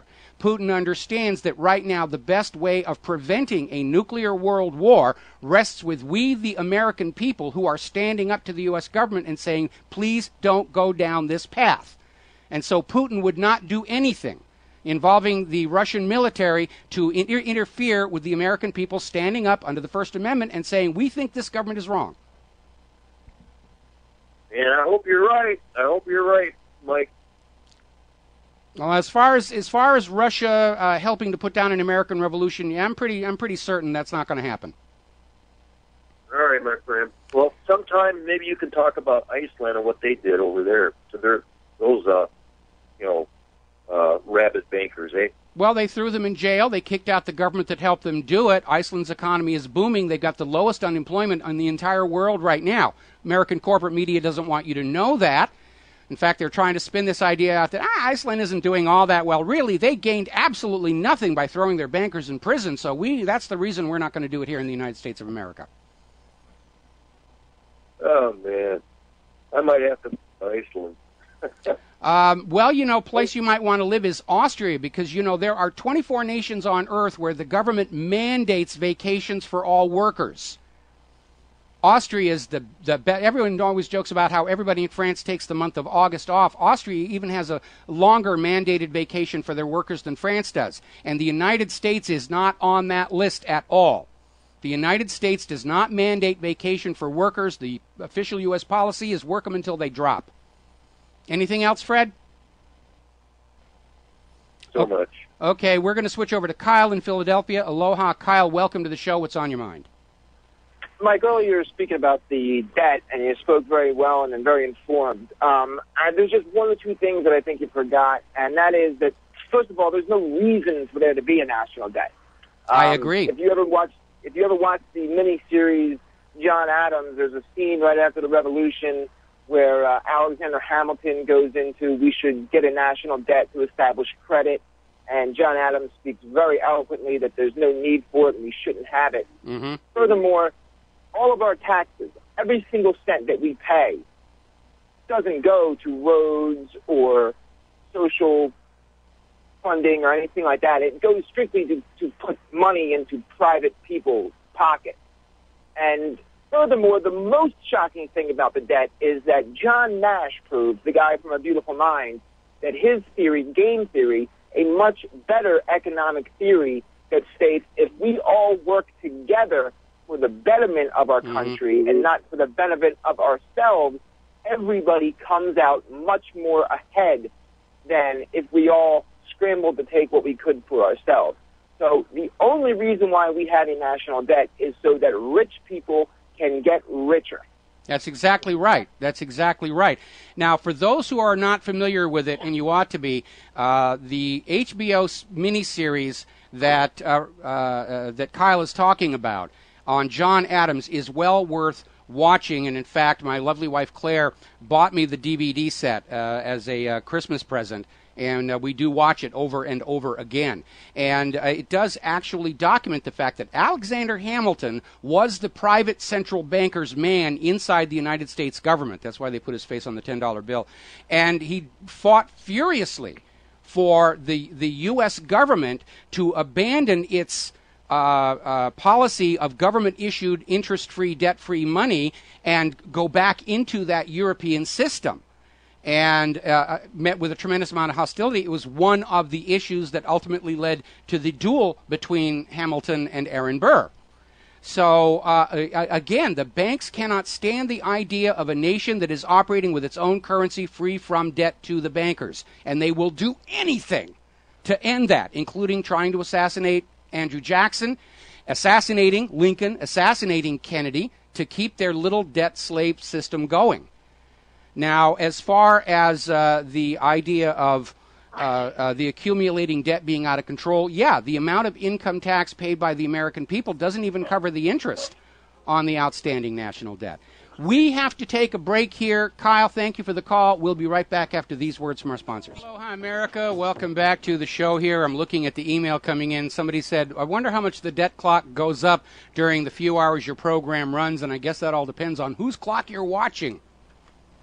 If you're watching the one over at the Treasury Department, the answer is 0 because they've had that number locked down there for 2 months now. All right, we're going to go back to the phones. Peter in Los Angeles. Aloha, Peter. Welcome to the show. What's on your mind?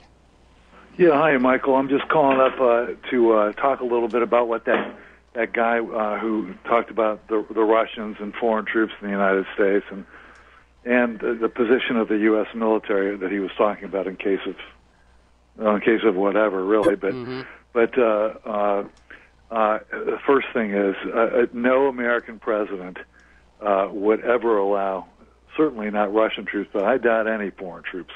Well, I wouldn't say that's a given because heads of state have relied on foreign troops to quell, revolution and dissidents. I mean, the British government was so mired with its war with France that they hired German mercenaries to come over to the American colonies to try and crush down the revolution, the Hessians. And don't forget how Charles I got into trouble.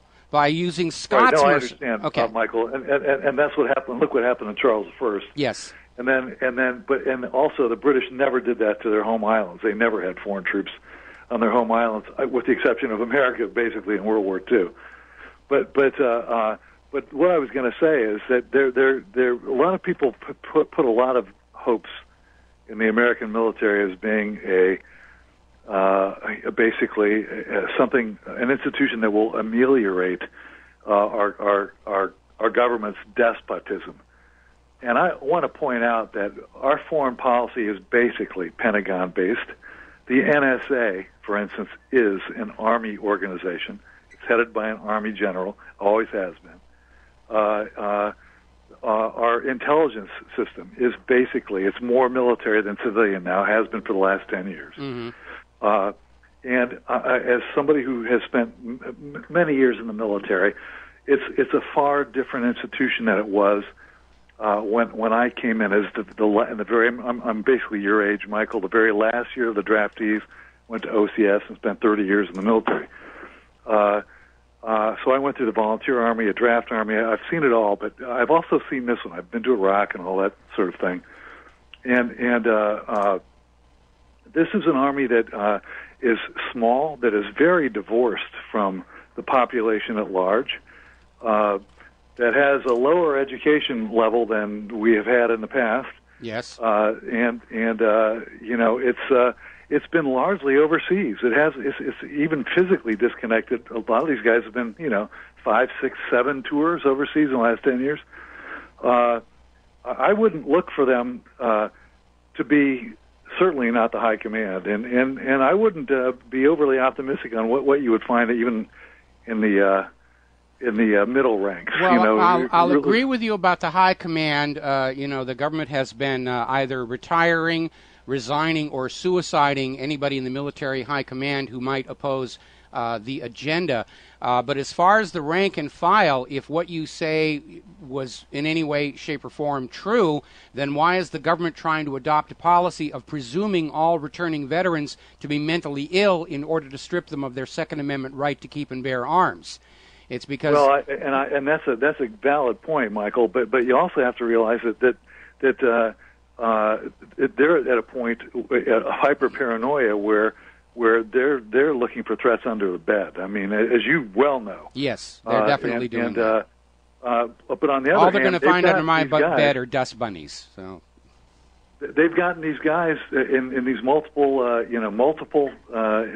deployments to participate in war crime after war crime, really, and everybody pretty much knows that this is not about any kind of self-defense. Not anybody at all with an IQ that, above single digits doesn't know that we're not in this, to defend the United States. This is. Well, it's they know one that's thing, why the suicide rate is so high, but yet they still do it. Well, I think the suicide rate among our military is so high is because they're handing out SSRIs like they're M&Ms. over there. And they know we're the bad guys. That is definitely true. But, you know, it's one thing to get somebody to go along with a war crime in a foreign nation where they're going to do what they're going to do and come home and never have to look at those people or those bullet holes or exploded craters, bomb craters any longer. It's quite another to have these same soldiers come back to their homeland and be told to start doing exactly the same thing, and I think most of the rank-and-file military are going to dig their heels in. Now, a while back in the 90s, there was this very bizarre survey called the Combat Arms Survey that was administered to Marines all across the United States because Marines are, for some reason, exempt from posse comitatus. And it was administered at 29 Palms in Southern California. One of the people who took that survey, after he left the Marines, he got into graphic arts, and he worked for us for a little while doing some graphic layout, videotape covers, that kind of a thing. Very nice guy. Very, very nice guy. We went shooting with him up in the mountains and whatnot. And what he said is, those Marines who answered on the Combat Arms Survey that, yes, they would fire on American citizens resisting gun confiscation, only did so because it was very clear from their officers that's what they were supposed to say. But that the Marines in their own private conversations with each other were basically saying, no, I'm not going to do that.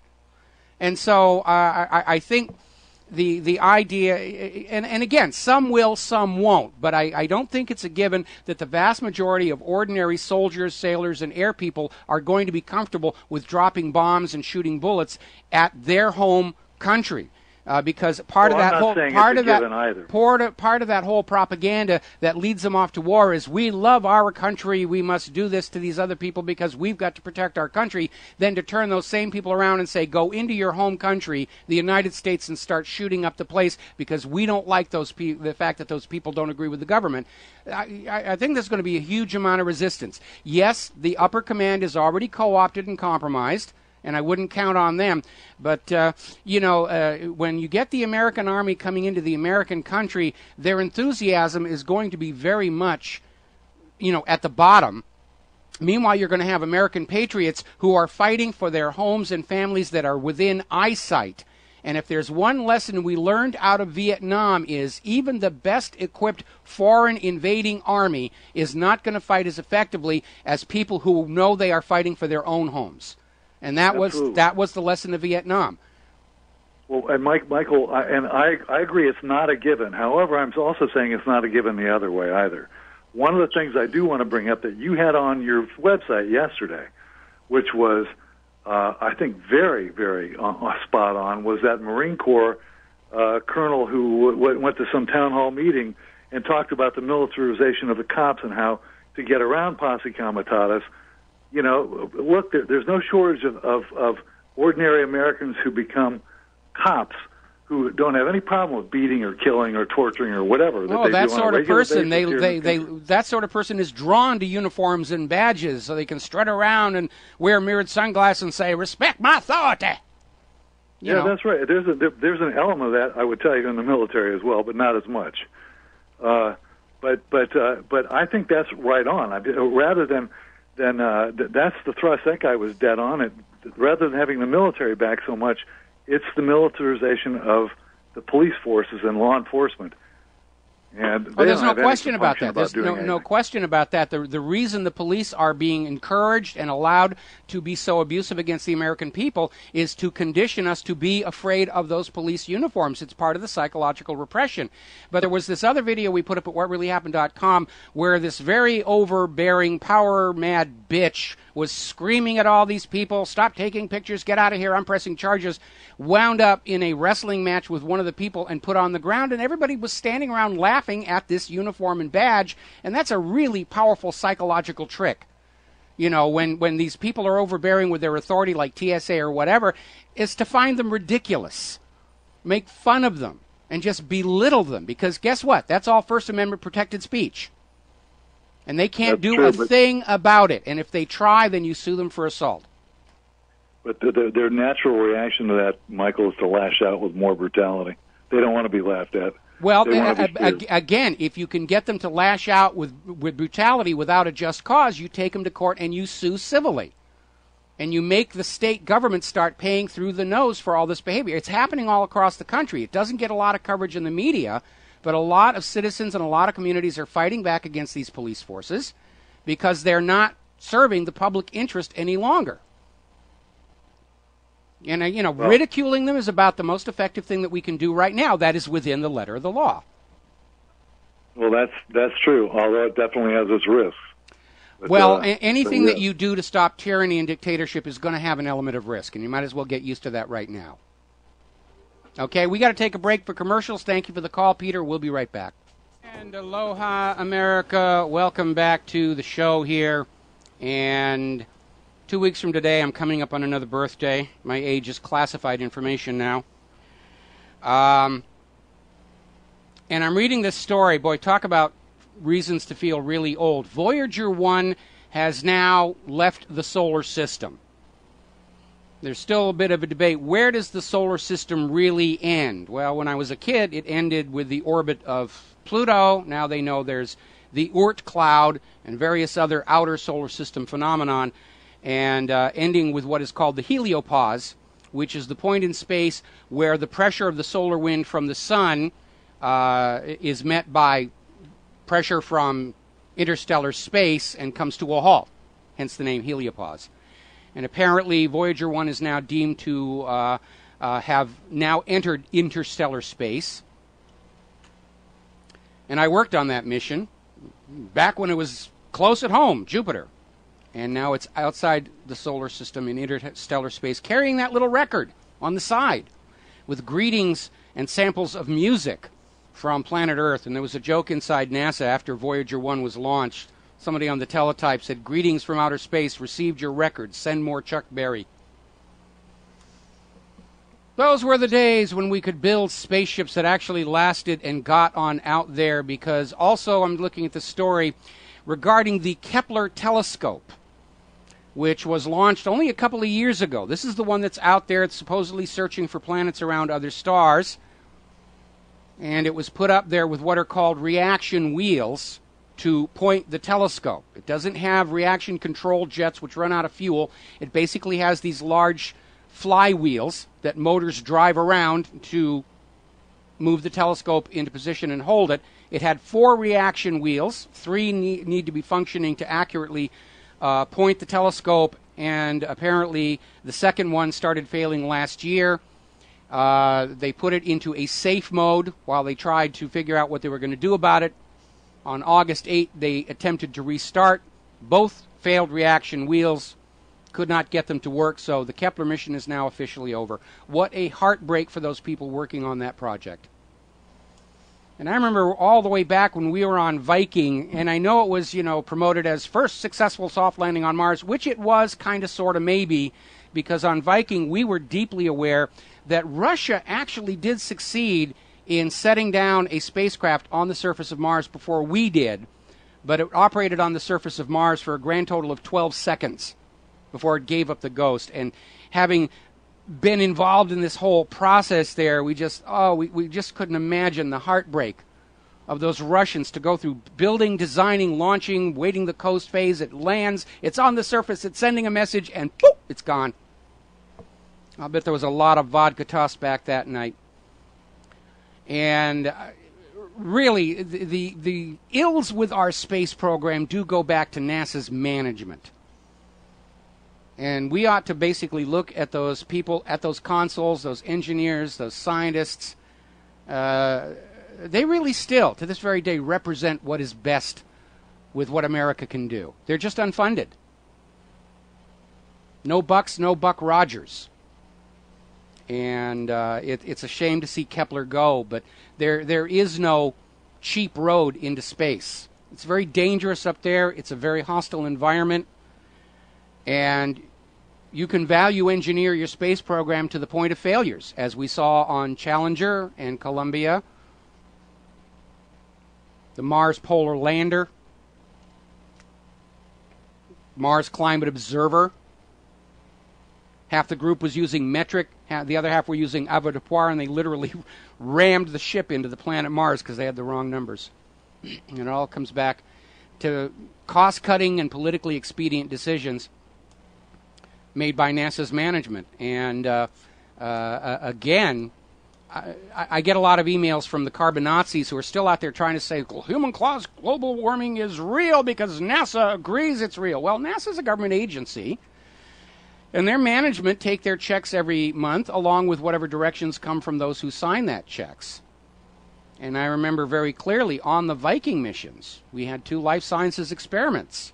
One showed a positive result, that there was indigenous microbial life on Mars. The other experiment showed a negative. NASA, under political pressure from members of Congress who thought that life on Mars was going to upset their more religious constituents, simply arbitrarily dismissed the positive result and went with the negative result and said there is no life on Mars.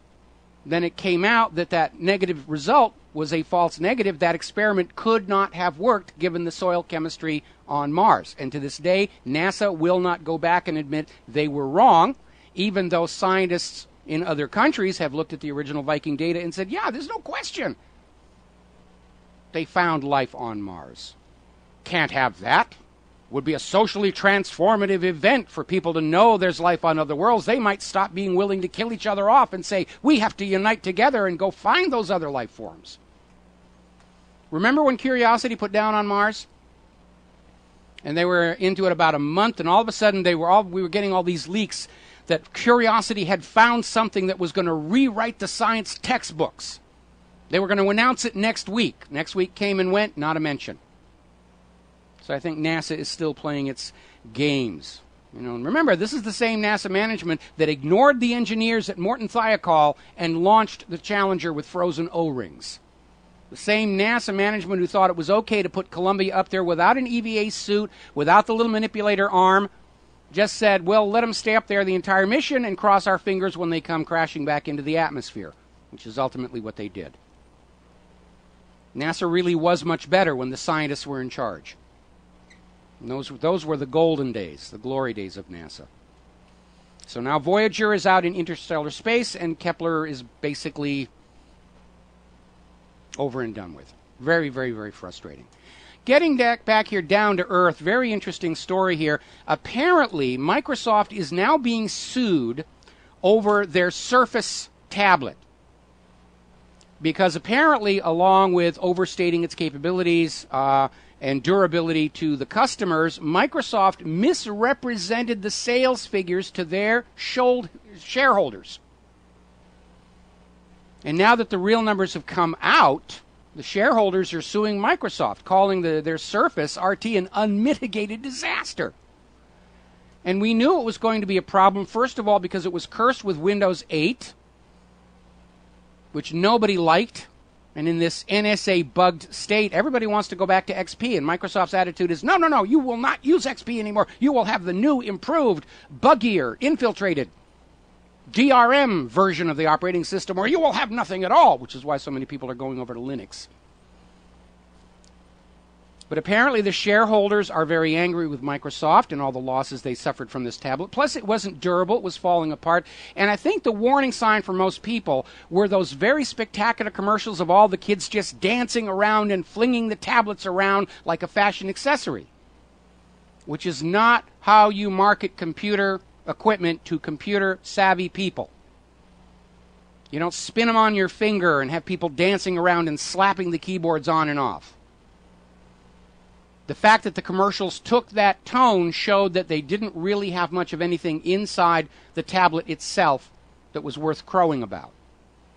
I mean, it's got some advantages. It'll take a micro SD card where the iPad won't, but other than that, and they're down to what, $300-400 now. So they're getting sued over that. Now, Microsoft is going out attempting to censor links to what is called the Open Office suite, claiming it's a copyright infringement.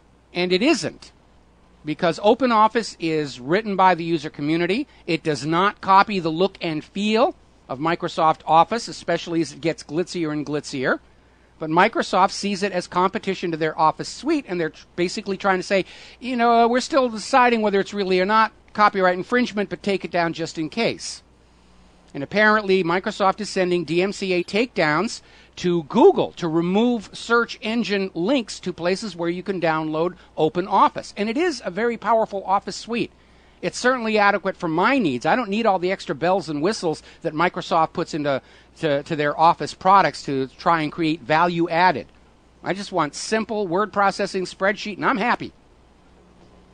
All right, we're going to head on out of here. We'll be back tomorrow, Friday, here on the Republic Broadcasting Network. Until then, stay safe, stay well. Please go over to Republic Broadcasting, visit Republic Trading Group for your silver and gold. As long as the money junkies are trying to hold that price down, take advantage of it. Physical gold, physical silver in your hand. Aloha, America.